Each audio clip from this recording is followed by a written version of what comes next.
अब मैं जो कह रहा हूँ उससे कुछ लोग बुरा मान सकते हैं, बुरा माना, पहले बता रहा हूँ मैं आपको, ठीक है। अमेरिका में और कुछ देशों में रिसर्च हुई वोटर्स पर,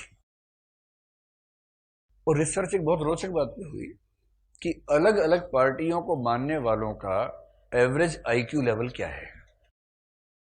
रिसर्च तो किसी विषय में भी हो सकती है, इस पे भी हो सकती है। तो मैं आपसे पूछता हूँ कि ये बताइए कि दो पार्टीज को ले लेते हैं, ठीक है। एक पार्टी का नाम है शिवसेना, ठीक। महाराष्ट्र की है तो यहां बोलना सेफ है उसके बारे में, वहां होते तो हम सपा की बात कर लेते, ठीक है।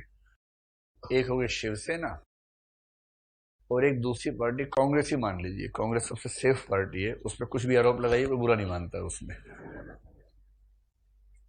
महात्मा गांधी की पार्टी है ना। तो आप ये बताएं कि अगर रैंडमली पूछ रहा हूं, मुझे पता नहीं है, ऐसे रिसर्च हुई नहीं है, अगर इन दोनों पार्टीज के रैंडमली आपने 100 मेंबर चुन लिए, जिनमें से कुछ ऊंचे पदाधिकारी, कुछ बीच के, कुछ निम्न जो समर्थक है वो चुन लिए रैंडमली 100, और सबका आईक्यू लेवल निकाला, फिर आईक्यू की एवरेज निकाल दी, तो आपके हिसाब से इनमें से किसकी आईक्यू की एवरेज दूसरे की तुलना में ज्यादा होगी?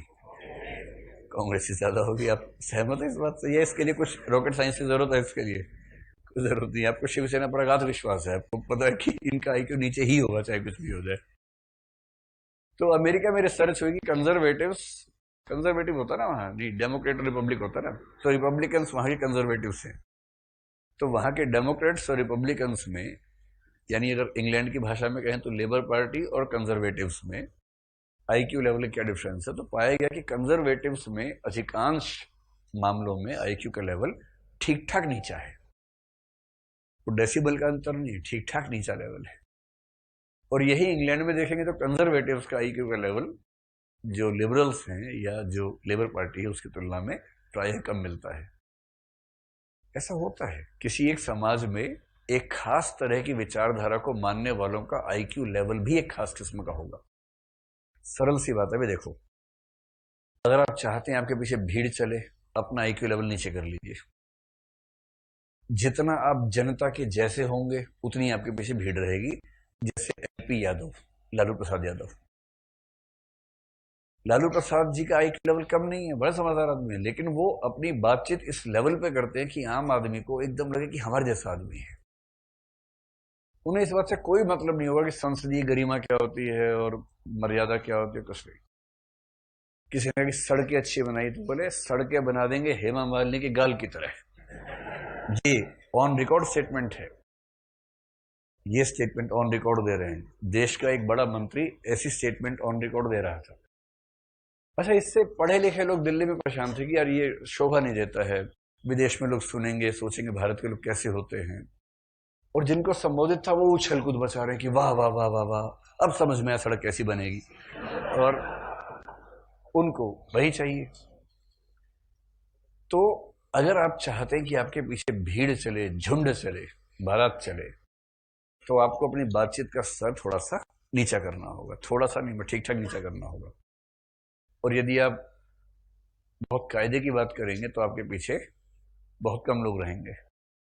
एक तो बुद्धिमान व्यक्ति को कन्विंस करना सबसे मुश्किल काम होता है, और बुद्धिमान व्यक्ति वैसे भी इतने कम हैं कि वो झुंड बना के चल नहीं सकते हैं। झुंड और बुद्धिमत्ता में विरोध का संबंध है। कोई भी बुद्धिमान व्यक्ति झुंड में आपको नजर नहीं आएगा। इसीलिए कहते हैं कि लोकतंत्र का सबसे बड़ा विरोधाभास ये है कि समझदार व्यक्ति लोकतंत्र में एडजस्ट नहीं हो सकते, और जो एडजस्ट हो सकते हैं वो समझदार नहीं हो पाते। इसलिए लोकतंत्र अनिवार्यतः एक औसत तंत्र होता है, मीडियोक्रेसी होती है। सबसे समझदार व्यक्ति जनता को कन्विंस कर ही नहीं पाएगा कि मुझे वोट दो, और सबसे बड़ा ढिंढोरची जनता को कन्विंस कर लेगा कि असली मैं ही हूं। और जनता ढिंढोरची के चक्कर में आ जाएगी, उसको वोट देगी, और बाद में समझ में आएगा अरे यार 5 साल और निकल के हाथ से। ये लोकतंत्र का विरोधाभास है, दुनिया भर में है, केवल भारत में नहीं है। आप भारत के कुछ नेताओं के बारे में सोच रहे हैं, मैं उनकी बात नहीं कर रहा हूँ, दुनिया भर की बात कर रहा हूँ। दुनिया में हर जगह है।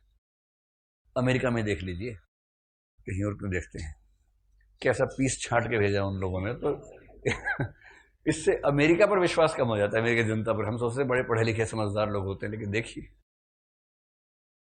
तो अंतिम बात जो मैं कहना चाह रहा हूं कि कबीर अपनी प्रकृति में एक तार्किक व्यक्ति है।